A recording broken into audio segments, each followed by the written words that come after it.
1 upon cos A minus cos A, 1 upon sin A minus sin A is equal to 1 upon tan A plus cot A. Now, I'll start with the LHS, the left-hand side. If I look at the LHS,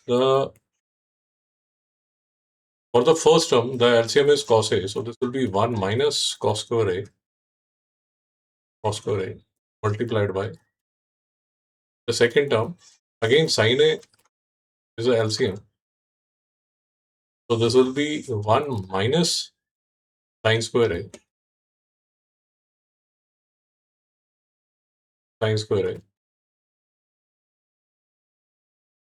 Now, 1 minus cos square A is equal to sin square A upon cos A. And this will be 1 minus sin square A is equal to cos square A. This will be sin A. So, cos A and cos A will cancel. Sin A and sin A will cancel. This will be equal to sin A multiplied by cos A.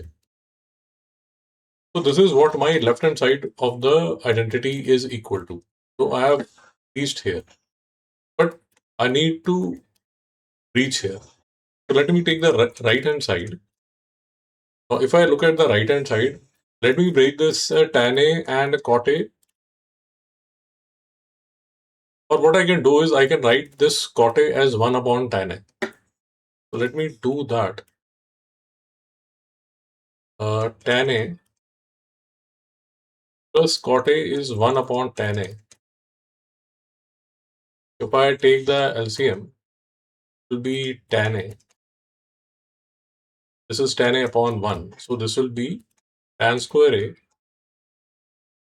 plus 1. 1 upon 1 plus tan square A is equal to secant square A. So this will be secant square A upon tan A. Let me take the reciprocal. This will be equal to tan A upon secant square A. Now, if you look at tan A upon secant square A, because I don't have space there, so let me write it here. So tan A upon secant square A. Tan A upon secant square A. If I break this, this will be equal to sin A upon cos A multiplied by the secant square A would be equal to cos square A upon 1. So cos A and this cancels. So this is equal to sin A cos A. So my right hand side is equal to sin A cos A. My left hand side is equal to sin A cos A. Both are equal. Therefore, the identity is. Basically, what I did was I took the LHS first. LHS I reduced it to sin A cos A.